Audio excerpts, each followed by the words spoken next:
Bismillahirrahmanirrahim. Assalamu alaikum dear students. Today my lecture is on definite integrals.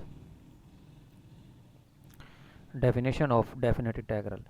If f is a function defined for interval a to b, we divide the interval into n subintervals of equal length या width.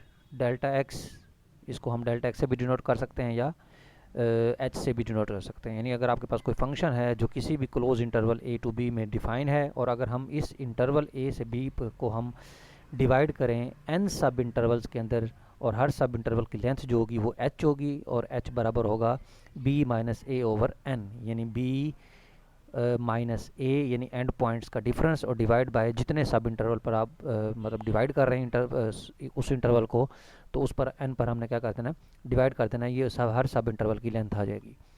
तो we let x naught which is equal to a, x one, x two, x n which is equal to b, यानी जो starting point है उसको x not ले लेंगे, फिर x one, x two, x three, x n जो है वो लास्ट पॉइंट बी होगा with the end points of the sub intervals. यानी जो हमने पार्टीशन करनी है उस इंटरवल की, जो सब इंटरवल बनाने हैं उसके जो एंड पॉइंट्स होंगे वो x naught, x one, x two, x three and so on x n होंगे।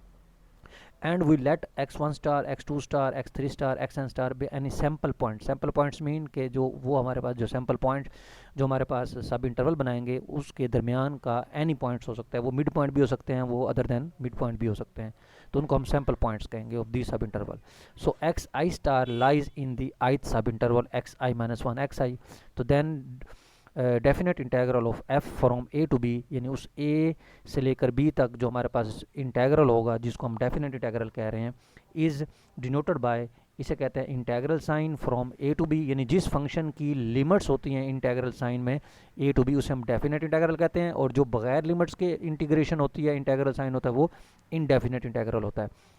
तो a to b f x d x जो है वो बराबर हो जाएगा limit n approaching to infinity summation i varies from one to n f of x i star और delta x. यानी ये हमने रिमान सम प्रीवियस लेक्चर में भी हमने डिस्कस किया था कि जो हमारा डेफिनेट इंटेग्रल है वो किसके बराबर है, रिमान सम के बराबर है, जिसको हम जर्नल सम भी कहते हैं। Provided that this limit exist, यानी ये लिमिट एग्जिस्ट होनी चाहिए, यानी फाइनाइट कोई ना कोई आंसर आना चाहिए। And give the same value for all possible choice of sample points, यानी आप एक्स आई जो मर्जी कंसीडर कर लें इंटरवल, यानी मिड पॉइंट ले लें, इंटरवल के सब इंटरवल के लेफ्ट एंड पॉइंट्स ले लें, राइट एंड पॉइंट्स ले लें, दरमियान में कोई पॉइंट ले लें, तो उसके जो आंसर्स हैं वो कहते हैं सेम आने चाहिए। If it does not exist we say that f is if does exist यानी अगर ये लिमिट एग्जिस्ट करती है तो देन हम कह सकते हैं कि जो फंक्शन है वो इंटीग्रेबल है इस इंटरवल के ऊपर। तो ये हमारे पास फार्मूला है किस्म का, किसी भी फंक्शन को इंटीग्रेट करना है तो जस्ट आप उसका ये रिमान सम यानी ये लिमिट कैलकुलेट करेंगे। अगर ये लिमिट एग्जिस्ट करेगी तो इट मीन कि उस फंक्शन की जो है इंटीग्रेशन है वो इसके बराबर है। इस सिंबल को हम क्या कहते हैं, इंटेग्रल साइन कहते हैं, और ये लेबनीज मैथमेटिशियन उसने इंट्रोड्यूस कराया, और हमारे पास जो ए और बी हैं वो हमारे पास क्या हो गए, उसके इंटीग्रेशन के एंड पॉइंट्स हो गए। और ये जो फंक्शन आपका है एफ एक्स, इसको हम इंटीग्रैंड कहते हैं, और ए और बी जो हैं वो उस इंटीग्रेशन की लिमिट्स कहलाती हैं। ए जो है वो लोअर लिमिट होती है और बी जो है वो अपर लिमिट कहलाती है। एक इसकी प्रॉपर्टी है कि डेफिनेट इंटेग्रल के अंदर हमारे पास जो वेरिएबल होता है वो डमी होता है, यानी इसकी डमी मीन कि आप इसकी जगह कोई भी अदर वेरिएबल भी अगर हम रिप्लेस कर देंगे तो उसके आंसर में कोई फ़र्क नहीं पड़ेगा, यानी एक्स की जगह टी लगा दें या आर लगा दें तो आंसर में कोई फ़र्क नहीं पड़ता। तो इस तरह के हमारे पास ये जो ये सम है, यानी जो हमारे पास इंटीग्रेशन इसके बराबर होती है एन अप्रोचिंग टू हम इन्फिनिटी यहाँ लेते हैं, यानी जैसा कि यहाँ लिया हुआ है, इसका मतलब है जो हमारे पास रेक्टेंगल्स बनी है, क्योंकि ये रेक्टेंगल्स बनती हैं, रेक्टेंगल्स का सम होता है ये, तो एन अप्रोचिंग टू इन्फिनिटी का मतलब है कि आप पॉइंट्स की तादाद बहुत ज़्यादा ले रहे हैं तो हमारा जो रिज़ल्ट है वो एक्यूरेट होगा। तो इसमें हमारे पास जो ये जो सम कैलकुलेट होता है इसको हम रिमान सम भी कहते हैं या इसको जर्नल सम भी कहा जाता है।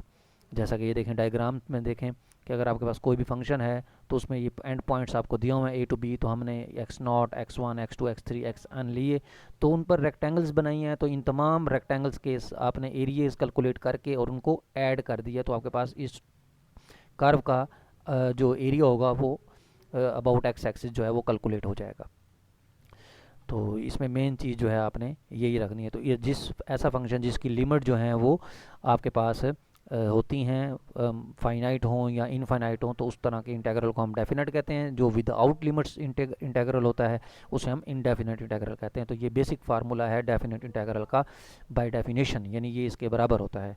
तो अगर आपने किसी भी फंक्शन को इंटीग्रेट करना है ओवर द इंटरवल, तो आपने दूसरे लफ्ज़ों में ये सम कैलकुलेट करना है। उसके बाद इसी से रिजल्ट एक रिलेटेड रिजल्ट है कि अगर कोई भी फंक्शन कंटिन्यूस हो किसी क्लोज इंटरवल के ऊपर, या कोई function has only a finite number of jump discontinuously, then function is integrable. तो तब फंक्शन क्या होगा, इंटीग्रेबल होगा अगर कोई फंक्शन किसी भी क्लोज इंटरवल के ऊपर कंटिन्यूस है, तो डेट इज़ डेफिनेट इंटेग्रल जो है वो एग्जिस्ट करेगा। तो ये रिजल्ट जो है याद रखना है आपने।